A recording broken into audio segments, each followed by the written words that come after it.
Hello, I'm Neil. And I'm Dina, and we're from Patch of the Planet. And we're doing this video today just to show you how you can grow your own food in a really small patch of land.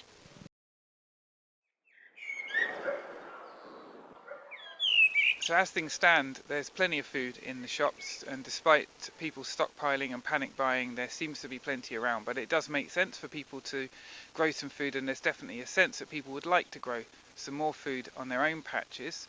And there's a couple of good reasons to do that at least. One of them is for our own health and security, to be able to make sure that we can access some food if supplies do run low in the shops. And the other reason is because it means it takes the pressure off the shops.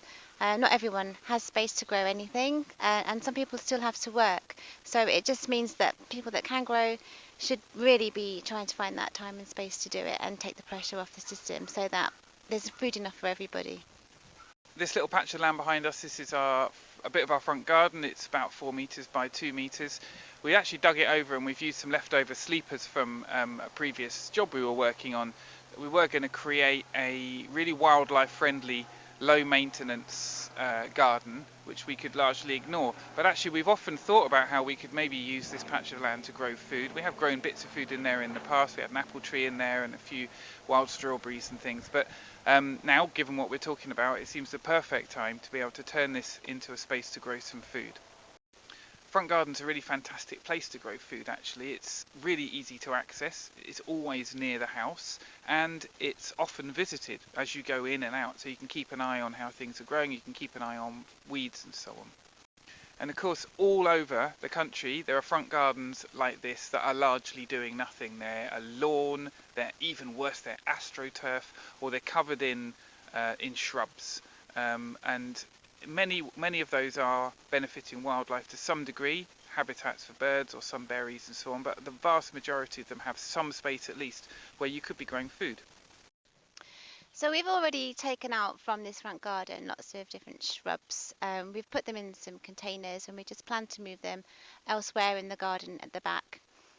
We've taken out some fruit trees and nut bushes, but we won't waste those. We're going to put them somewhere where there's more space for them. So the front garden, we are going to plant just a small selection of vegetables and some salad crops. And it's really important that you don't feel like you have to grow everything you would normally eat in a week, or the different varieties of foods that you would normally eat that's fresh, because you'll end up just having a tiny amount of produce from each variety.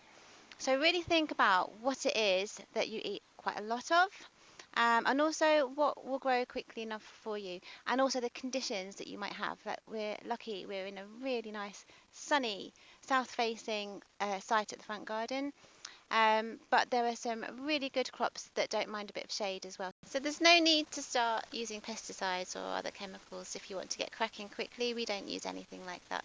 There's no need to do that. Um, remember to use peat-free compost. That's really important. Also plant for the beneficial insects, the bees and the predators that are going to eat all the bugs that might attack your crops. So things like fennel and dill. We've got some sunflower seeds that we're going to plant that we saved from last year. We can also eat the seeds come autumn as well there. So calendula is another one. People use calendula for all sorts of medicinal reasons as well. They're beautiful and the bees really like them. So we're going to plant some things that are pretty too. So having cleared that piece of land of the shrubs that we're going to reuse and removed any big old roots that we might have found in there, it's pretty clear. We haven't dug the whole thing over because actually that ground there has been largely undisturbed for a good few years, and that means it's got a really, really rich soil life. It's going to be bursting full of beneficial microbes and soil fungi and all sorts of things that are going to help plants to grow. Every time you dig that soil over, you're destroying that entire habitat. So we're trying not to do it any more than necessary. There's no need to do it. We're going to add some more compost and goodness into the soil though, because it's probably lacking in some of the fertility it could benefit from. So we're going to put some compost that we've got from down in our compost heap on here. If you don't have any, you could buy some compost in, peat free, so that you're not destroying other habitats to benefit your own. If you have any waste from pets, like gerbils or something like that, that could go on here. We've got some hens down in the back garden, so we're going to use some of the waste from their coop on here. any goodness like that you can find. If there's a stables nearby, maybe you can get your hands on some horse manure. Anything that you can put on here to add some nutrition into the soil will be really beneficial. But again, we're not going to dig it in. We're going to lay it on the surface of the soil.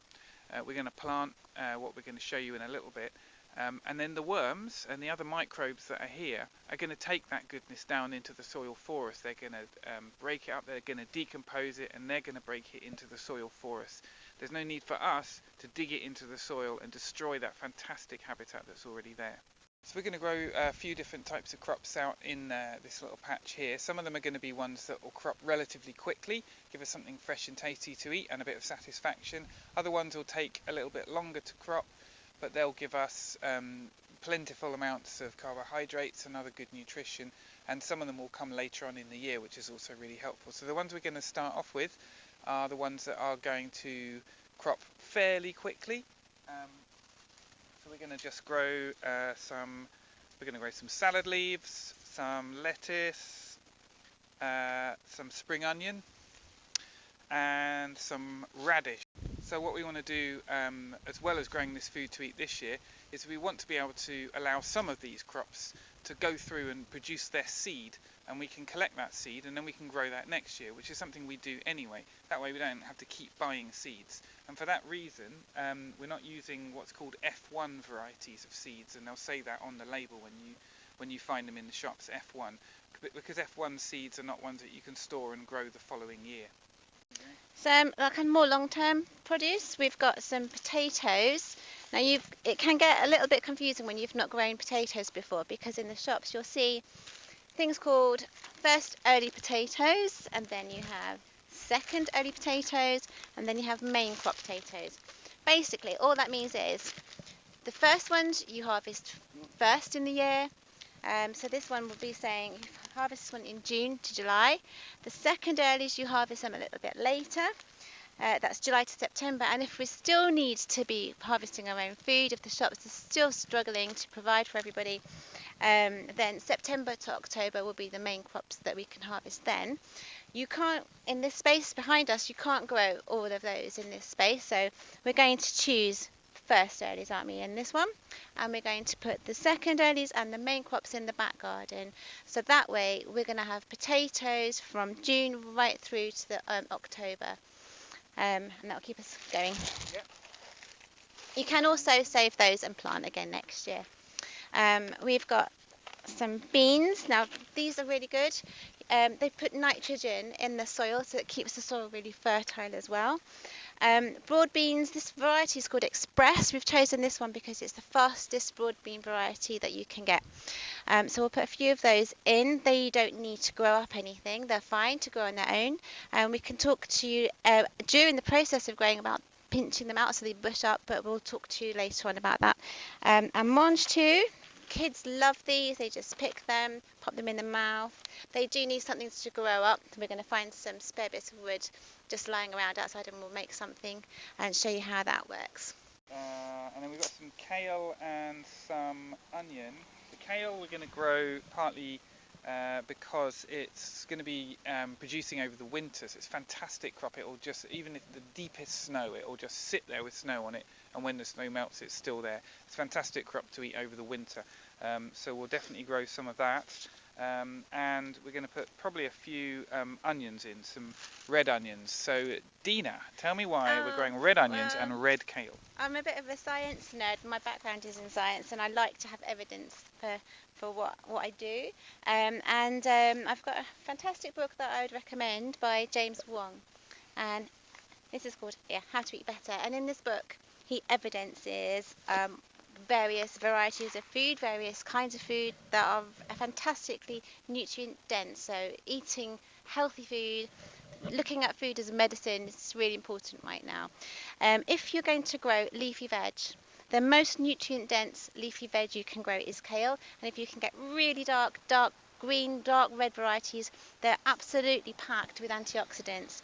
The same goes for onions. If you're going to grow onions, there's a massive choice in the shops. You can go from really white onions right through to really dark red onions. I would recommend, or James Wong would recommend, going for the dark red if you want to pack your diet with antioxidants. So yeah, it's being selective about what you grow. If you haven't got a lot of space, be wise in what you choose. One other quick thing, we're also growing the spring onions are also red coloured. One other quick thing just to point out, if you don't know about some of this stuff, so these onions, I'll hold it up to the screen, you can just about see. They're basically tiny, tiny little onions in a bag. They're called onion sets. And likewise, we're actually going to grow some garlic as well. Normally you grow garlic, you plant it in the autumn or very, very early in the spring or late winter. So this variety, again, it's kind of just a giant garlic in a bag. This variety you can grow in March. This is Arno, and it's suitable to plant at this time of year.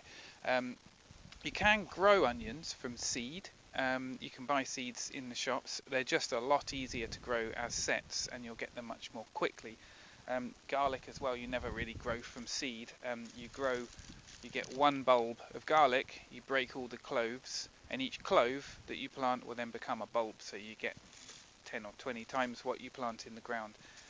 So yeah, you can grow seeds for onions from seed if you want to, but nice and easy to grow them from sets if you can get your hands on them. We're going to start sowing some seeds, perhaps in some trays as well. Now, when you get a packet of seeds, like for example, this kale, it has 200 seeds. We haven't got space for 200 kale plants.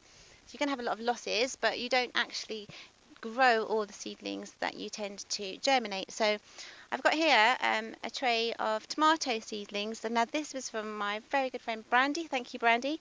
She planted some seeds and she grew too many, so she's sharing with her friendship group the excess. This is something that maybe you could organise along your streets, bring the community together. It's a really good way of sharing excess. You maybe could coordinate what you do choose to grow with other people, so that it's a kind of managed situation where you get something else that you won't have grown yourself.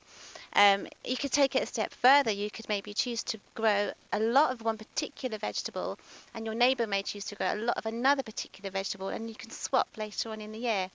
Loads of ideas to play with. It's just be creative, see what works for you and your community, and it'd be really great to hear from you and see what you've come up with. So we'll show you how we're getting on with this as the year goes by, as the months go by. We're going to plant some of these things straight into the ground. Some of the other ones we're going to plant seeds into trays, nurture them for a little bit before they're big enough, and then we'll put them into the ground later on. We'll keep you up to date with what we're doing, how we're doing it, stick videos up as we go along. So come back, subscribe if you want to stay in touch with it all, or send us a comment or a message or like it.